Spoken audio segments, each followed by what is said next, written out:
दोस्तों नमस्कार। स्वागत है आपका एक बार फिर से हमारी जो जीके जीएस की सुपरफास्ट रिवीजन सीरीज चल रही है उस सीरीज के एक नए वीडियो में। तो दोस्तों इस वीडियो में हम आपके लिए लेकर आ गए हैं 30 ऐसे महत्वपूर्ण प्रश्न जो यूपी ट्रिपल एससी लेखपाल तथा जो बीडीओ का एग्ज़ाम होने वाला है उनके लिए बहुत ही महत्वपूर्ण है। और अगर आपको हमारी ये वीडियो पसंद आता है तो हमारे वीडियो को लाइक कीजिए, हमारे चैनल को सब्सक्राइब कीजिए, वीडियो को ज़्यादा से ज़्यादा शेयर कीजिए। हम आपके लिए पर डे ऐसे 30 क्वेश्चन लेकर आते हैं। तो चलिए शुरू करते हैं आज के जो 30 महत्वपूर्ण प्रश्न हैं उनकी तरफ। तो चलिए बढ़ते हैं पहले प्रश्न पर। उत्तर प्रदेश के किस जनपद को सिराज हिंद कहा जाता है? तो उत्तर प्रदेश का जो जौनपुर जनपद है उसको सिराज हिंद के नाम से भी जाना जाता है। और जो जौनपुर की स्थापना फिरोज शाह तुगलक ने कराई थी अपने भाई की याद में, तो सिराज हिंद के नाम से जाना जाता है जौनपुर को। सूर्य का चक्कर लगाने वाले सभी 8 ग्रहों के निश्चित पथ को क्या कहते हैं?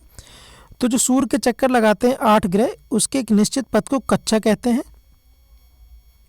बढ़ते हैं अगले प्रश्न पर। अगला प्रश्न है हमारा, वॉर एंड पीस नामक पुस्तक किसने लिखी है? तो वॉर एंड पीस नामक जो पुस्तक है वो लियो टॉल्स्टॉय ने लिखी है। उत्तर प्रदेश में चकबंदी योजना का आरंभ कब हुआ या कब आरंभ की गई? तो सन 1954 में जो है उत्तर प्रदेश में चकबंदी योजना का आरंभ किया गया। भारत छोड़ो आंदोलन कब शुरू किया गया था? तो भारत छोड़ो आंदोलन 8 अगस्त सन 1942 को महात्मा गांधी जी द्वारा गुजरात में शुरू किया गया। अगला प्रश्न है हमारा, परमाणु शक्ति संयंत्र किस सिद्धांत पर कार्य करता है? तो जो परमाणु शक्ति संयंत्र है वो नाभिकीय विखंडन के सिद्धांत पर कार्य करता है। फूलों का अध्ययन क्या कहलाता है? तो फूलों का अध्ययन एंथोलॉजी कहलाता है। इस शाखा के अंतर्गत फूलों का अध्ययन किया जाता है। भारत राज्यों का संघ है और संघ की कार्यकारी शक्ति किस में निहित रहती है? तो जो संघ की कार्यकारी शक्ति है वो राष्ट्रपति में निहित रहती है। बढ़ते हैं अगले प्रश्न पर। खरीफ की फसलें किस मौसम में उगाई जाती हैं? तो जो खरीफ की फसलें हैं वो अधिकतर बरसात के मौसम में उगाई जाती हैं और जिसका जो मार्च से लगाकर अक्टूबर में इनको उगाया जाता है। गौतम बुद्ध को ज्ञान की प्राप्ति कहाँ पर हुई थी? तो गौतम बुद्ध को ज्ञान की प्राप्ति बोध गया नामक स्थान पर हुई थी जो कि बिहार में स्थित है। बढ़ते हैं अगले प्रश्न पर। उत्तर प्रदेश का सबसे छोटा पक्षी विहार कौन सा है? तो उत्तर प्रदेश का जो सबसे छोटा पक्षी विहार है वो है पटना पक्षी विहार जो कि जनपद एटा में स्थित है। सोमपेन जनजाति कहाँ पर पाई जाती है? तो जो सोमपेन जनजाति है वो निकोबार द्वीप समूह में पाई जाती है। अलकनंदा और भागीरथी नदी का संगम कहाँ पर होता है? तो उत्तराखंड राज्य में देवप्रयाग नामक एक जगह है, वहाँ पर अलकनंदा और भागीरथी नदी का संगम होता है। अगला प्रश्न है हमारा, वह फसल जिसको हरित क्रांति का सबसे ज़्यादा लाभ प्राप्त हुआ उसका नाम क्या है? तो हरित क्रांति का जो सबसे ज़्यादा लाभ हुआ वो गेहूँ को हुआ है। उस समय गेहूँ की जो उत्पादकता वो बहुत ज़्यादा बढ़ गई थी हरित क्रांति के आने के बाद। अगला प्रश्न है, वह पुस्तक जिसमें पाटलिपुत्र के प्रशासन का वर्णन है, तो उस पुस्तक का नाम है इंडिका। इंडिका में जो है पाटलिपुत्र के प्रशासन का वर्णन है, पाटलिपुत्र के बारे में बताया गया है और इंडिका लिखी गई है मेगास्थनीज के द्वारा। अगला प्रश्न है, अशोक के शिलालेखों को सबसे पहले किसने पढ़ा था? तो अशोक के शिलालेखों को सबसे पहले जेम्स प्रिंसेप ने पढ़ा था। बढ़ते हैं अगले प्रश्न पर। अगला प्रश्न है हमारा, उत्तर प्रदेश में नॉलेज पार्क कहाँ पर स्थित है? तो उत्तर प्रदेश में जो नॉलेज पार्क है वो ग्रेटर नोएडा में स्थित है। उत्तर प्रदेश के सर्वाधिक जिलों का स्पर्श करने वाले राज्य का नाम क्या है? तो उत्तर प्रदेश के जो जिले हैं वो सबसे ज़्यादा एमपी जो मध्य प्रदेश है वो स्पर्श करता है, तो इसका सही उत्तर होगा मध्य प्रदेश।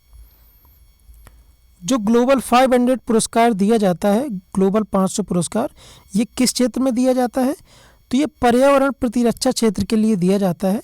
जो पर्यावरण संबंधी जो भी कार्य करता है, जो भी अच्छे काम करता है, उसको ग्लोबल 500 पुरस्कार से नवाजा जाता है। उत्तर प्रदेश के राजकीय पशु का नाम क्या है? तो उत्तर प्रदेश का जो राजकीय पशु है वो बारहसिंगा है। बढ़ते हैं अगले प्रश्न पर। उत्तर प्रदेश की प्रथम विधानसभा का गठन कब हुआ था? तो 8 मार्च सन 1952 को उत्तर प्रदेश के प्रथम विधानसभा का गठन हुआ था। संत रविदास नगर के मुख्यालय को किस नाम से जाना जाता है? तो जो संत रविदास नगर है उसका मुख्यालय भदोही में है, इसको भदोही के नाम से जाना जाता है। कृत्रिम अंग निर्माण निगम कहाँ पर स्थित है? तो जो कृत्रिम अंग निर्माण निगम है ये कानपुर में स्थित है, कानपुर जनपद में। अगला प्रश्न है हमारा, धुरिया लोक नृत्य का संबंध कहाँ से है? तो जो धुरिया लोक नृत्य है उसका संबंध उत्तर प्रदेश के बुंदेलखंड क्षेत्र से है। केंद्रीय शुष्क क्षेत्र अनुसंधान क्षेत्र ये कहाँ पर स्थित है? तो केंद्रीय शुष्क क्षेत्र अनुसंधान ये जोधपुर में स्थित है। भारत का राष्ट्रीय जलीय प्राणी कौन सा है या क्या नाम है उसका? तो गंगा डॉल्फिन को भारत का राष्ट्रीय जलीय प्राणी के नाम से भी जानते हैं, गंगा डॉल्फिन को। अगला प्रश्न है हमारा, अनुच्छेद 44 के अंतर्गत क्या आता है? तो जो समान नागरिक संहिता है वो अनुच्छेद 44 के अंतर्गत आती है।